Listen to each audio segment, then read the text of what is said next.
Hello दोस्तों, स्वागत है आपका इस एग्रीकल्चर क्लास में। जैसा कि आप जानते हैं, हम आपको बताएंगे फोटो पीरियोडिक के आधार पर फसलों का वर्गीकरण। यानी कि दोस्तों, हम इससे पहले एक क्लास 1 वीडियो डाल चुके हैं। अगर आपने वो वीडियो नहीं देखी, जाकर उस वीडियो को देख लीजिए, क्योंकि उसमें हमने आपको बेसिक से हिंदी में सब कुछ बताया कि फसलों का वर्गीकरण किस प्रकार से होता है। उसमें हमने आपको सीजन के आधार पर बताया है, ऋतुओं के आधार पर बताया है, उसके बाद हमने आर्थिक महत्व के आधार पर बताया। लिंक आपको हम डिस्क्रिप्शन में दे देंगे, जाकर देख लेना। अब स्टार्ट करते हैं। जैसे कि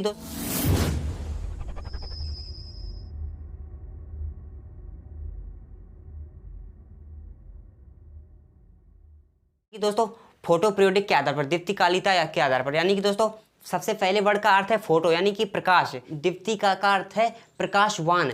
ऐसे पौधे जिनको पुष्पन के लिए, कोई कोई आपने देखा होगा, कोई कोई ऐसे पौधे होते हैं जो कि कम समय में ही पुष्पन हो जाते हैं, यानी कि कम समय में ही उसमें फूल और फल निकल आते हैं। उसके बाद में कोई कोई ऐसे फल होते हैं जिनको पुष्पन करने के लिए ज़्यादा प्रकाश की आवश्यकता होती है, तो इसीलिए इसमें ऐसे ही बांटा गया है। हम आपको स्टेप बाय स्टेप बताते हैं। जैसे कि आपका आता है short day plant. Short day plant ऐसे प्लांट हैं जिनको पुष्पन के लिए कम तापमान की आवश्यकता होती है, कम समय में ये फूल दे देते हैं, तो इसको हम शॉर्ट डे प्लांट कहते हैं। यानी कि इसमें आपका आता है खरीफ की फसलें। इसमें आपकी आती हैं खरीफ की फसलें, ठीक है, खरीफ की फसलें इसमें आती हैं। यानी कि दोस्तों ये ऐसे प्लांट हैं जिनमें पुष्पन के लिए कम समय की आवश्यकता होती है, यानी कि कम ऐसे प्लांट है जिनमें कम लाइट में पुष्पन में हो जाता है। जैसे कि खरीफ आते हैं, खरीफ में आपका आता है धान।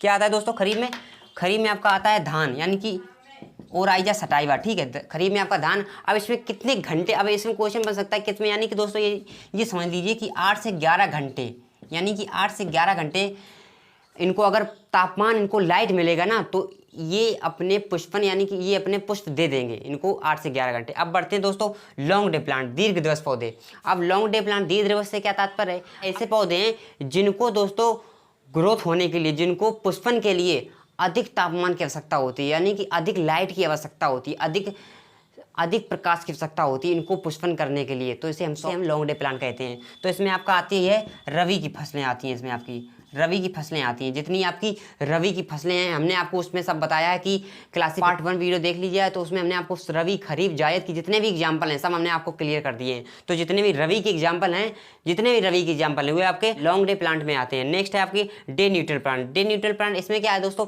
अब डे न्यूट्रल प्लांट इसमें एग्जाम्पल क्या हो सकता है बताइए? अच्छा, इसमें एग्जाम्पल हो सकता है आपका सूर्यमुखी, ठीक है, सूर्यमुखी हो सकता है। उसके बाद में टमाटर हो सकता है, ठीक है। उसके बाद में आपका मक्का भी हो सकता है। उसके बाद में आपका केला भी हो सकता है, ठीक है, केला। उसके बाद में आपका पपीता भी हो सकता है। उसके बाद में आपका अमरूद, ठीक है, ये आपके फल वाले भी हो सकते हैं। यानी कि दोस्तों इनको पुष्पन के लिए किसी भी सीजन की आवश्यकता नहीं होती, ना इन्हें कम लाइट की आवश्यकता होती है, ना इन्हें ज़्यादा लाइट की आवश्यकता होती है। ये किसी भी सीजन में ये ग्रोथ कर सकते हैं, किसी भी सीजन में इनका पुष्पन हो सकता है।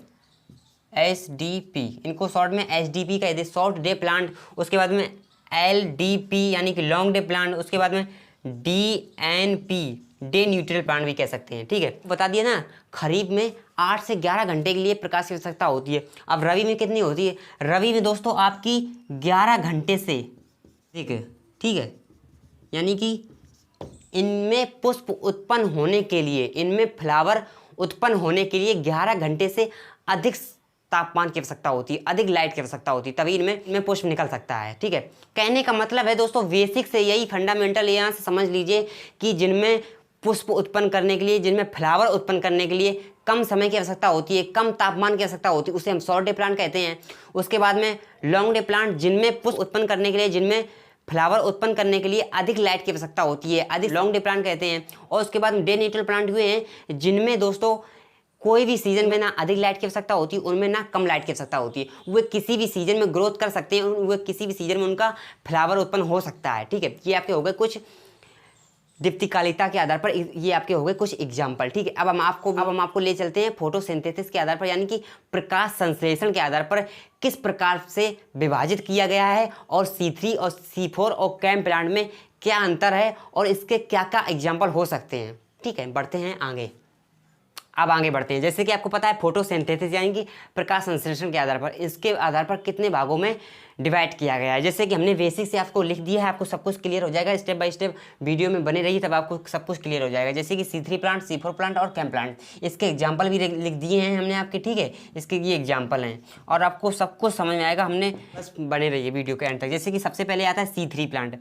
अब C3 प्लांट में क्या आता है दोस्तों, C3 प्लांट ठीक है, सबसे पहले आता है आपका तम्बाकू C3 प्लांट में, और आपका गेहूं और धान भी C3 प्लांट में आता है, ठीक है। उसके बाद में आता है C4 प्लांट में क्या आता है, C4 प्लांट में आपका मक्का आता है, गन्ना आता है और ज्वार आता है, बाजरा आता है और रेंथस आता है। इसे हम चौलाई भी कह सकते हैं, ठीक है, इसे हम चौलाई भी कहते हैं, ठीक है। रेंथस, उसके बाद मोथा, उसके बाद अधिकांश वीड यानी कि ज़्यादातर खरपतवार, आपको एग्जाम्पल में आज ज़्यादातर जो खरपतवार होते हैं वो आते हैं C4 प्लांट में। किसमें आते हैं, C4 प्लांट में। अब हम आपको बताएंगे कि प्लांट में क्यों रखा गया है इनको C3 प्लांट में। C प्लांट में मतलब माइंड में क्वेश्चन आता होगा आपके कि पाइनएप्पल को कैम प्लांट में ही क्यों रखा गया, गन्ना को C4 प्लांट में ही क्यों रखा गया है, तम्बाकू और गेहूँ को C3 प्लांट में ही क्यों रखा गया है, इनको बदल क्यों नहीं सकते। हम आपको इसी में बताएंगे, अभी हम आपको बताएंगे। अब कैम को आ जाइए। कैम में आता है आपका पाइनएप्पल, ठीक है, किलम आता है, नागफनी आता है, गेव आता है, सीडम आता है। उसके बाद में आपका है कॉमन चॉय आता है, ठीक है।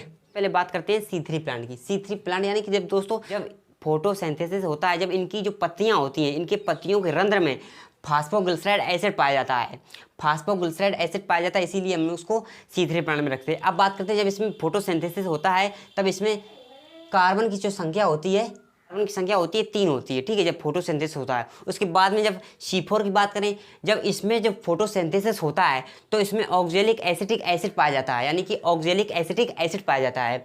जब इसमें कार्बन की संख्या कितनी होती है, इसमें कार्बन की संख्या होती है 4 होती है इसमें कार्बन की संख्या दोस्तों, ठीक है। जब बात करते हैं मैलिक एसिड, कैम प्लांट में क्या, इसका तात्पर्य क्या है, हम आपको बताते हैं दोस्तों। कैम प्लांट में, कैम प्लांट क्या, रात्रि में, कैम प्लांट में जब रात्रि यानी कि ये जो इनका जो फोटोसिंथेसिस होता है, रात्रि में इनके रंध्र खोलते हैं। अधिकांश इसके स्टोमेटा जो है ना, कैम प्लांट की जो स्टोमेटा हैं, स्टोमेटा जो हैं, कैम प्लांट की जो स्टोमेटा हैं वो रात्रि में खुलते हैं, ठीक है। रात्रि में मैलिक एसिड का निर्माण करते हैं ये कैम प्लांट, रात्रि में मैलिक एसिड का निर्माण करते हैं। इसके स्टोमेटा जो है रात्रि में खुलते हैं और रात्रि में ये मैलिक एसिड का निर्माण करते हैं। उसके बाद में दिन में ये फोटोसिंथेसिस से भोजन बनाते हैं, यानी कि रात्रि में ये मैलिक एसिड का निर्माण करते हैं, उसके बाद दिन में ये मैलिक एसिड की सहायता से अपना भोजन का निर्माण करते हैं, यानी कि फोटोसिंथेसिस करते हैं। ये आपके हो गए दोस्तों कुछ आपके C3 प्लांट, C4 प्लांट और कैम प्लांट, ठीक है। ये आपके हो गए दोस्तों फसलों का वर्गीकरण। अगर आपको वीडियो अच्छी लगी हो तो लाइक शेयर सब्सक्राइब करना ना भूलें, क्योंकि आपको इसमें एग्रीकल्चर का कंटेंट इसमें मिलता रहेगा। और हम आपको बता दें, अगर आपने इसकी पार्ट 1 वीडियो नहीं देखी तो पार्ट 1 वीडियो जाकर देख लीजिए, क्योंकि अगर आप वो देख लेंगे तो आपको ये भी पूरी सब कुछ क्लियर हो जाएगा, यानी फसलों को वर्गीकरण किस प्रकार के बताए गए, उसमें मैंने आपको हिंदी में बेसिक से बताया, ठीक है। मिलते हैं इसी के साथ नेक्स्ट क्लास में, तब तक के लिए जय हिंद।